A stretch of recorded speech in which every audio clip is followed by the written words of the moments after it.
جی welcome back ناظرین.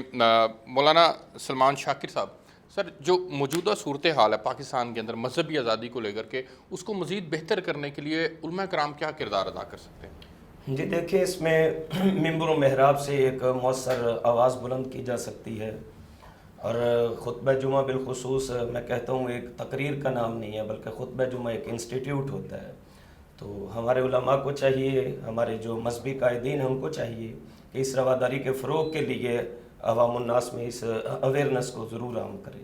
اچھا، یہ آپ یہ سمجھتے یہ ہیں ہمارا کہ قومی اور مذہبی فریضہ ہے کہ علماء کرام صرف ممبر و محراب سے جو ہے اس کے پیغام کو آگے مزید پھیلائیں؟ اس کے ساتھ یہ میں نے جیسے پہلے گزارش کی ہے کہ مذہبی قائدین اس میں اپنا رول پلے کر سکتے ہیں. تو آپ اگر سول سوسائٹی، کیونکہ میں یہ سمجھتا ہوں کہ علماء کرام کا کردار سب سے زیادہ اہم ہے. پاکستان کے اندر جتنی مساجد ہیں، جو مذہبی طبقہ جو ہے وہ سوچ کو تبدیل کرنے میں کردار ادا کر سکتا ہے، وہ کوئی اور نہیں کر سکتا. جی بالکل. تو اس میں اس وقت جتنا بگاڑ ہے، اگر اس کا کسی درجے میں ذمہ دار ٹھہرایا جائے تو شاید وہ بھی جو ہے وہ میں کسی درجے میں کہنا چاہوں گا کہ شاید کہیں نہ کہیں وہ ان پڑھ طبقہ، وہ جاہل لوگ جن کو نہ تو بنیادی تعلیمات کا پتہ ہے، وہ اس میں جو کردار ادا کرتے ہیں، تو اس میں علماء کرام کا کردار سب سے زیادہ اہم ہے. اس کو ہمیں مزید پھیلانے کی، دائرے کو پھیلانے کی ضرورت نہیں ہے؟ جی بالکل ضرور پھیلانا چاہیے. میں نے تو پہلے گزارش کی ہے کہ پبلک اویئرنیس کے لیے ایسے پروگرامز ترتیب دیے جائیں، اور بالخصوص علماء کرام چونکہ اللہ نے ان کے ایک مؤثر ذریعہ تبلیغ ان کو نوازا ہے، تو وہ اپنے خطبات جمعات میں یا نجی محافل کے اندر باہمی رواداری کے حوالہ سے سیرت رسول اللہ صلی اللہ علیہ وآلہ وسلم کے واقعات کو بیان کریں، اور وہ اپنا کردار ضرور ادا کر سکتے ہیں. بلکہ میں سمجھتا ہوں کہ مؤثر ترین کردار وہ اس حوالے سے ان کا کردار ہوگا. تو سر آپ بتائیے گا، کیا صرف علماء کرام کا کردار ہے یا سوسائٹی کے ہر فرد کو اپنا کردار جو ہے وہ ادا کرنے کی ضرورت ہے؟ پہلے تو خود کو بیسیکلی ہمیں خود کو اسلام کی بیسک انڈرسٹینڈنگ ہونی چاہیے، اسلامی تعلیمات کیا ہیں، اور پھر حضور صلی اللہ علیہ وسلم کی زندگی کیا ہے، وہ میرے اوپر اپنی ذات کے اوپر اس کو ہم جو ہے وہ اپلائی کریں، وہاں سے وہ کردار جو ہے وہ شروع ہو، اور پھر اس وہ تبدیلی کی طرف آگے جو ہے وہ آگے بڑھے گا. تو پہلے ہمیں خود کو تبدیل ہونا ہے، اور پھر اس میں آگے بڑھ کر علماء کرام نے اور پھر دیگر سیکٹرز نے جو ہے وہ کردار ادا کرنا ہے. کیا اس کے اوپر روشنی ڈالیے گا؟ یہ بہت اچھا پوائنٹ آپ نے اٹھایا کہ بنیادی طور پر علماء جو ہے وہ دین کے رہنما ہیں. وہ معاشرے میں جو دینی تعلیمات ہیں ان کے وہ ذمہ دار بھی ہیں، اور اگر کہیں کوئی خرابی پیدا ہو رہی ہے تو اس کو صحیح کرنا سب سے پہلے علماء کرام کی بھی ذمہ داری ہے. تو علماء کرام جو ہے وہ، اور ہمارے ہاں اصل میں یہ مسئلہ بہت، جیسے آپ بتا رہے تھے نا کہ معاشرے کے ہر فرد کی ذمہ داری ہے. ہر فرد سب سے پہلے تو یہ ذمہ داری سمجھے. اب انتہائی احترام کے ساتھ میں عرض کروں گا کہ ہمارے ہاں کیا ایسے واقعات نہیں ہوئے کہ ایک آبادی پوری کی پوری اسپیکروں پہ اعلان ہوئے اٹھی اور چرچ جلائے گئے؟ میں کہتا ہوں NGOs کا پروپیگنڈا ہوگا، اس میں کوئی شک نہیں ہے کہ مسلم معاشروں کو بدنام کرنے کے لیے باقاعدہ فنڈنگ رکھی جاتی ہے. لیکن جو مسائل ہمارے معاشرے میں جینون موجود ہیں، جب تک ہم ایک ڈینائل سٹیٹ میں رہیں گے ہم ان مسائل کو نہ فیس کر سکتے ہیں نہ حل کر سکتے ہیں. آپ ان مسائل کی وجوہات کیا دیکھتے ہیں؟ جی میں ان کی سب سے بڑی وجہ، اب دیکھیں سیرت طیبہ کا کون کون سا پہلو ہم نصاب کا حصہ بنا کے پڑھا رہے ہیں. ہم نے نبی مکرم صلی اللہ علیہ وآلہ وسلم کی صرف جنگی حیات طیبہ ہمارے نصاب کا حصہ ہے، اور وہ بھی اس کا بھی خاص پہلو، اس کا بھی خاص حصہ ہے. وہ ہونا چاہیے، وہ لازمی ہونا چاہیے، وہ ضرور ہونا چاہیے. لیکن کیا جو دیگر بے شمار نبی مکرم صلی اللہ علیہ وسلم کی معاشرتی زندگی کے جو پہلو ہیں وہ نہیں ہونے چاہیے؟ میں کہتا ہوں ہم نے اپنے بچے کو جو ہے وہ کلاس 2 سے جو پڑھانا شروع کیا، وہی جو ہے وہ گریجویشن تک ہم ریپیٹ کراتے گئے، اسے ریپیٹ کراتے گئے. میں BA تک ٹیچنگ کر چکا ہوں، تو وہی ریپیٹیشن ہے. وہاں سیرت طیبہ کا دوسروں کے ساتھ تعلقات کیا ہیں، بین الاقوامی تعلقات کیا ہیں، نبی مکرم صلی اللہ علیہ وسلم کے وفود کو کیسے ڈیل کیا کرتے تھے. آپ صلی اللہ علیہ وسلم کے ساتھ مدینہ کے اندر یہود رہتے تھے، ان یہود کے ساتھ نبی مکرم صلی اللہ علیہ وآلہ وسلم کا طریقہ کیا تھا. ہمیشہ انہوں نے معاہدوں کی خلاف ورزی کی، لیکن آقائے نامدار نے کبھی جو ہے وہ ان کے ساتھ کیے گئے کسی عہد کی خلاف ورزی نہیں کی. یعنی یہ ہمارے لیے ایک بات ہمیں اپنے بچوں کو پڑھانی پڑے گی. اب جب ہم اپنے بچوں کو پڑھائیں گے ہی نہیں، ہم اسے یہ پڑھائیں گے کہ نان مسلم تو ہمارا دشمن ہے،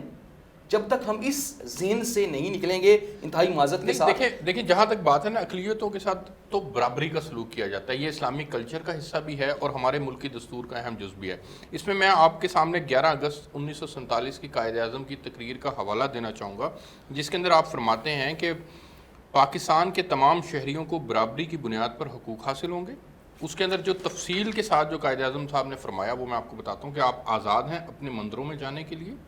اپنی مسجدوں میں جانے کے لیے اور ریاست پاکستان میں اپنی کسی بھی عبادت گاہ میں جانے کے لیے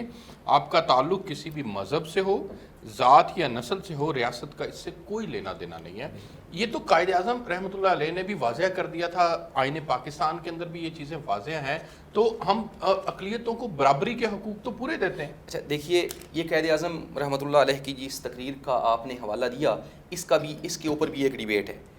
وہ کیونکہ ہمارا کسی اور نظر سے جی میں وہی عرض کر رہا ہوں کہ ہمارا ابھی وہ موضوع نہیں ہے۔ اقلیتوں کو جیسے سر بات کر رہے تھے، آئینی طور پر واقعاً ان کو حقوق حاصل ہیں، قانونی طور پر ان کے حقوق میں کوئی مشکلات نہیں، بلکہ یہ سچ کہا فرمایا انہوں نے کہ لوگوں دوسری حکومتوں کو خوش کرنے کے لیے ان کو کچھ زیادہ بھی بڑھا چڑھا کے ان کو دکھایا بھی جاتا ہے، لیکن اصل مسئلہ کہاں ہے؟ اصل مسئلہ یہ ہے کہ ہم نے اپنی عوام کو شعور نہیں دیا کہ آپ نے، بلکہ میں کہتا ہوں اپنے مسلمانوں کے ساتھ بہیو کرنے کا بھی ہم نے شعور نہیں دیا۔ اب دیکھیے کتنی غلط فہمی ہے، میں آپ کو ایک صرف مثال دوں گا کہ ہم یہ سمجھتے رہے بچپن سے کہ جو کرسچن ہیں وہ روزہ ان کا اس طرح سے ہوتا ہے کہ جی وہ آگ پہ پکی کوئی چیز نہیں کھانی، باقی وہ ہر چیز کھا لیتے ہیں، ایک غلط فہمی ہے۔ اچھا میں یہی سمجھ رہا تھا 2000 غالباً 12-14 میں جو ہے وہ ادارہ امن و تعلیم والے ہمیں ایک چرچ میں لے کے گئے، ادھر میں نے پادری صاحب سے سوال کیا، میں نے کہا کہ جی یہ ہم نے یہ سن رکھا ہے، کیا یہی ہے؟ کچھ اور بھی غلط فہمیاں جو تھی وہ بھی ان سے پوچھی، انہوں نے کہا ایسی کوئی بات نہیں، یعنی ہم ایک تو دوسروں کو پڑھتے نہیں ہیں، اور جو ایک دوسرے کے بارے میں ہم جانتے ہیں، نان مسلمس کے بارے میں جتنی باتیں جانتے ہیں، اگر آپ اس کو اینالائز کریں گے تو 90% ایسا پروپوگنڈا ہے کہ جو دونوں مذاہب کے درمیان یا تعلیمات کا مسئلہ ہوا نا، یہ تو جی تعلیمات کا مسئلہ، انڈیویجول تعلیم کا مسئلہ، جی میں وہی عرض کر رہا ہوں کہ آپ نے بتایا نا کہ ہم معاشرے میں کیسے چینج لا سکتے ہیں، اسپیکولیشنز پہ میں چلتا ہوں، پرسپشن جو ہے وہ اپنی، میں امیر العظیم صاحب سر آپ اتفاق کرتے ہیں؟ نہیں، میں اسے اتفاق نہیں کرتا۔ دیکھیے مسئلہ یہ ہے، یہ دینیات کا مسئلہ نہیں ہے کہ ہمیں دینیات اس طرح سے پڑھائی جاتی، پوری سیرت موجود ہے، احسار کی بھی، قربانی کی بھی، غیر مسلموں کے ساتھ حسن سلوک بھی، یہ ساری چیزیں اپنی جگہ پر موجود ہیں۔ مثلا میں آپ کو بتاتا ہوں کہ جب بابری مسجد کا انہدام ہو رہا تھا اور وہاں پر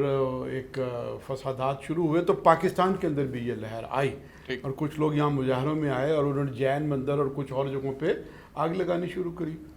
تو جماعت اسلامی کی طرف سے پریس ریلیز گیا کہ یہ مظاہرین جو ہے وہ اپنے آپ کو مشتعل نہ کریں، یہ غلط ہے، یہ گناہ ہے، اور حکومت سے ہم نے مطالبہ کیا کہ وہ یعنی سرکاری خرچے جہاں جہاں کسی مندر کو نقصان پہنچایا وہ پورا کرے۔ دوسری بات یہ ہے کہ ایک جگہ پر ایک کرسچنز جو ہے وہ بھٹے کے جو مزدور تھے، میاں بیوی کو جو ہے وہ جلایا گیا، سب سے پہلے جماعت اسلامی کے امیر سراج الحق صاحب ہم لوگ وہاں پر پہنچے، ادارے یکجہتی کیا، منصورے کے اندر ہم سب لوگوں کو جمع کرتے ہیں اور ہمیشہ ہم اس طرح کی کنونشنز وغیرہ کرتے ہیں، ہم بھی ان کے علاقوں میں جاتے ہیں، میرے بہت اچھے دوست جو ہیں نا وہ سکھ موجود ہیں اور وہ مجھ پہ اعتماد کرتے ہیں، میں ان کو اس طرح سے کرسچنز ہیں، میں شاید کسی مسلمان کو کبھی قرض دے کے خیال نہیں کروں گا کہ یہ مجھے واپس آئے گا کہ نہیں آئے گا، لیکن بعض ایسے کرسچنز ہیں کہ وہ مجھ سے جب مانگتے ہیں تو مجھے پتہ ہوتا ہے کہ یہ بالکل واپس کریں گے۔ یہ ساری چیزیں اپنی جگہ پر موجود ہیں۔ دیکھیے معاملہ ہے ہمارے مزاج کا، اور مزاج یہ ہے کہ اگر ہمارے گھر میں کہ آج کیا پکنا چاہیے، اس کے اوپر لڑائی ہو جاتی ہے اور طلاق تک نوبت پہنچ جاتی ہے تو یہ معاملات کچھ اور بن جاتے ہیں، کے بدلے قتل ہوتے ظاہر ہے یہ ساری چیزیں جو ہے نا وہ ہو رہی ہیں، کسی مذہب سے کوئی تعلق نہیں، ہمیں گفتگو کرنا نہیں آتی، ہمیں اختلاف کرنا نہیں آتی، ہمیں اپنی رائے کو اچھی طریقے سے بیان کرنا نہیں آتی، لوگوں کی رائے کو اچھی طریقے سے سننا ہمیں نہیں آتا، یہ اور طرح کے مسائل ہیں، یہ ہے تہذیب کے مسائل، علم کے مسائل نہیں ہیں۔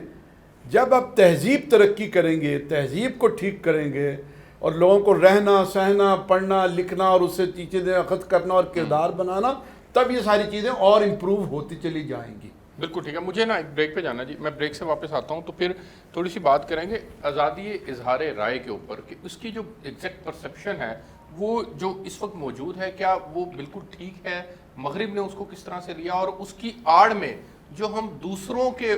جو ہے وہ معاملات کے اندر دخل اندازی کرتے ہیں، فریڈم آف ایکسپریشن کی آڑ کے اندر اس کی کتنی اجازت جو ہے وہ ہونی چاہیے اور نہیں ہونی چاہیے، مولانا سلمان شاکر صاحب سے بات کریں گے میرے ساتھ۔